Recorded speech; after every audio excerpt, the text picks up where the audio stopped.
Vamos lá, eu preparei para vocês aqui um caso de teste que eu criei para uma task que ela não existe de verdade. É um placeholder aqui que eu usei.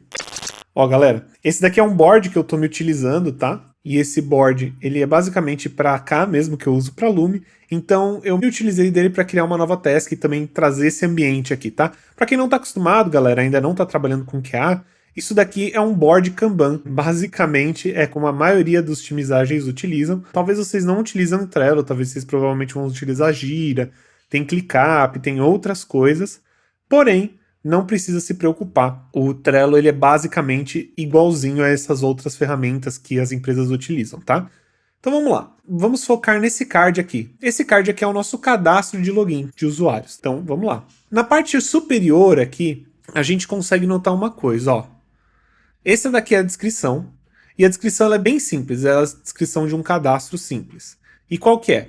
Implementar uma funcionalidade de cadastro de usuário com campos de entrada para e-mail, senha e CPF. Então, tá aí as nossas entradas, né? Esses vão ser os nossos inputs do nosso teste, que vai ser e-mail, senha e CPF.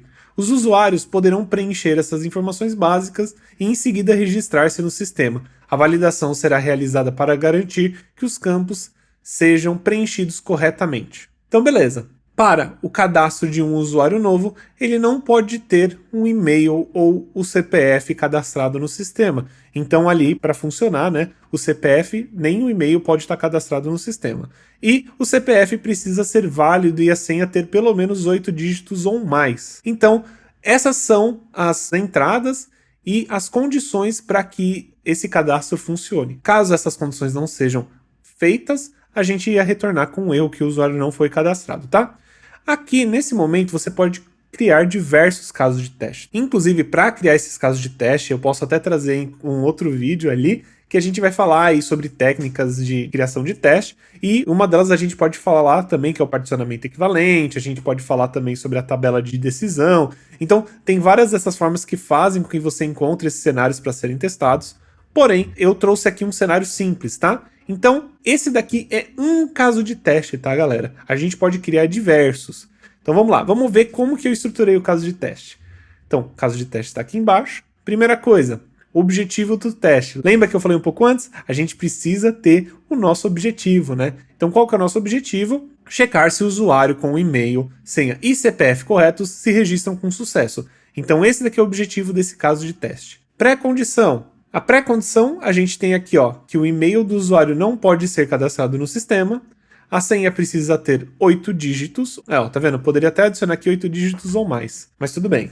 3. CPF não cadastrado no sistema, igual ao e-mail, e CPF válido, ele precisa ter um CPF válido para poder fazer isso, né? O CPF ele precisa existir. E aqui estão os steps e resultados. O Trello não é bem feito para você ficar criando casos de teste, mas eu utilizei ele por ele ter uma cara familiar com o dia a dia e utilizando boards e tal. Então eu quis criar aqui. Porém, você pode também criar os casos de teste em outro lugar, tá? Tem muita gente que faz com algumas ferramentas, tem o Quase. A gente também pode utilizar o Excel para poder fazer esses casos de teste dependendo da task, tá? Porém, eu fiz só esse caso de teste aqui. E esse caso de teste é o caso de teste simples, né? A gente só quer fazer um cadastro com sucesso. E quais são os steps? Acessar a tela de cadastro do sistema. Qual que é o resultado esperado? Sistema exibe cadastro de cliente. Na verdade, página de cadastro de cliente, né? Página de cadastro do cliente. Preencher campo com dados válidos, e-mail, CPF e senha. Terceiro step é clicar em salvar, e aí o sistema vai retornar um usuário salvo com sucesso. E o último teste é tentar realizar o login com o usuário criado, e aí o usuário loga com sucesso. Então, basicamente, galera, essa daqui é a forma que se cria casos de teste. Esse daqui é só um caso de teste, a gente poderia ter outros casos de teste. No caso, esse daqui a gente chama de Happy Path, ou de caminho feliz, que é justamente o caminho mais simples aí que o usuário ele vai se cadastrar com facilidade e vai dar tudo certo. Mas a gente também poderia testar que, caso o usuário ele tenha um e-mail cadastrado, ele não ia conseguir se cadastrar, ou ele utilizar um CPF não válido, ou ele utilizar um CPF que já está cadastrado, ou utilizar uma senha menor do que 8 dígitos. Então dá para criar vários casos de teste pensando nisso. Mas é assim que cria um deles. Se você quiser implementar isso agora na sua empresa, né, que eu acho que é muito, muito bem-vindo aí no seu dia a dia, acho que vai fazer toda a diferença para você, você pode sim trazer esse formato Mas seria interessante você trazer esse formato com mais lugares, então você pode criar, sei lá, uma tabela no Excel para tentar iniciar, colocar o link dessa tabela do Excel aqui também na nossa task, para que você possa criar o máximo número de casos de teste possível. E aí, no caso esse daqui, né? No caso esse é o caso de teste, né? Esse é um caso de teste. Ele é o número 1, certo?